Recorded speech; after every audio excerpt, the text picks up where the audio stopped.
knew it worked. So I was very passionate about it, and I knew the science was there. It was very marginalized and grossly underutilized as a therapy for epilepsy. And I felt that it had a similar capacity, maybe even a greater capacity for other things outside of seizures and epilepsy. So then I kind of embarked on many different experiments to test and evaluate nutrition, in particular the ketogenic diet, and using nutritional ketosis as medicine.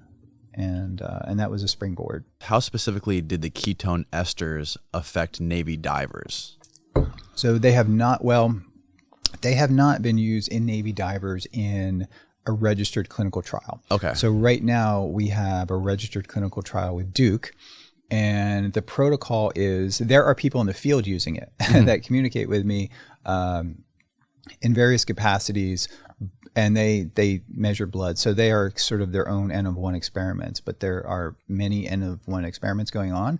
And that feedback has been very helpful for me to understand what works, what doesn't work, what maybe does not work optimal as far as dosing. And then I sort of apply that to like our animal studies.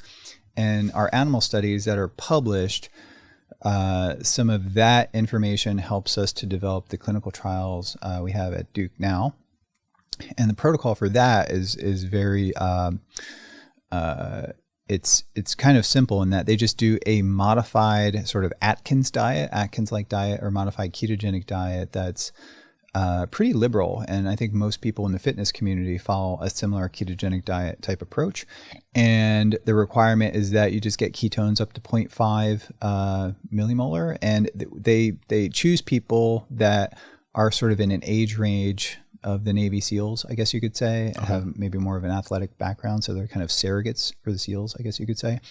And they measure everything from cardiovascular, EEG, brain activity. They put an arterial cath in, and that goes to a mass spec, and they look at blood gases and everything you think of. And they're inside probably the most advanced hyperbaric system on the planet. And they're also submerged, and they're also playing a flight simulator, and they're pedaling a bike at the same time. So it's a very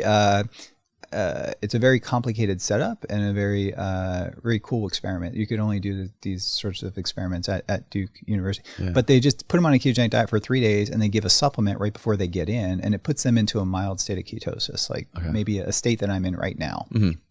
But not a huge whopping dose of a ketone ester, because they're not FDA approved yet. Actually, we're in the process, and I think maybe they are now. But and then in futures we can do that for the particular type of ketone ester that prevents seizures. So we're working with that now.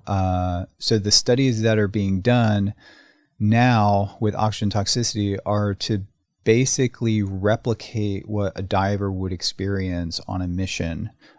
In regards to the partial pressure of oxygen that's being inhaled.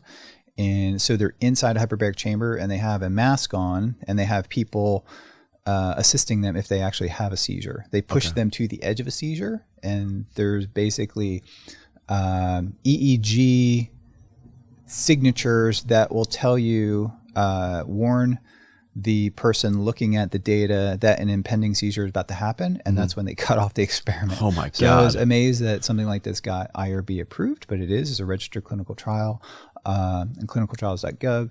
And it's a testament to Duke and their staff. Bruce Derrick is one, and Richard Moon and Claude Pianadosi. These are all icons in the field of dive medicine, you would say. So if I tried to do it, it wouldn't get passed. So they have the expertise in the background and decades of experience doing this kind of research.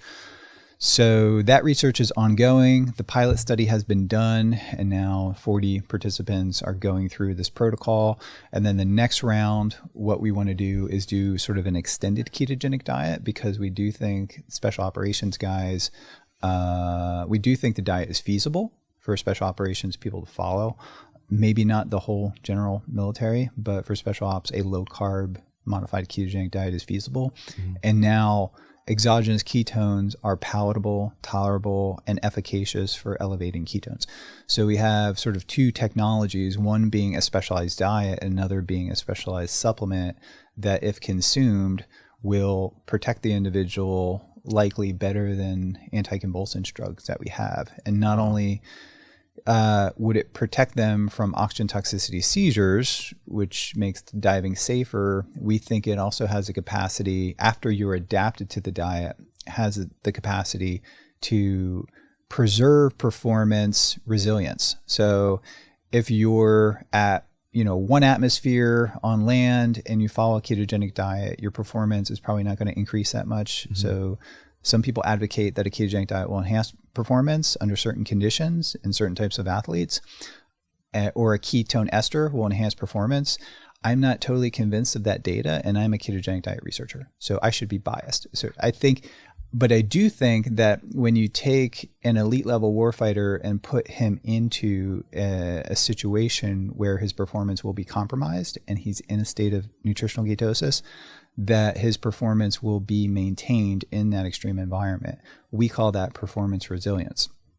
So we do research with NASA on NASA extreme environment mission operations, where we live in a hyperbaric habitat, or we live in an environment that's an extreme environment. And in these cases, we are looking to basically maintain a level of performance or prevent a performance decrement, right? So that's sort of the idea here. You go on social media, there's lots of discussion and chatter and arguing about, is a ketogenic diet best for strength athletes, bodybuilders, elite level marathon runners, cyclists, things like that. That's where most of the discussion is. It's not so much in the, I think, I'm glad I'm not studying the ketogenic diet for sports performance. It's kind of interesting and I keep up on it and I contribute even to some papers. But I think the low-hanging fruit of benefits of the ketogenic diet are for people who really need it, like people that are overweight, people with type 2 diabetes, people who have seizures, of course, and then also the warfighter who's subjecting themselves to particular extreme environments where we know the diet can be followed in this operational setting, and we know from animal data and emerging human data that it would be beneficial in that environment.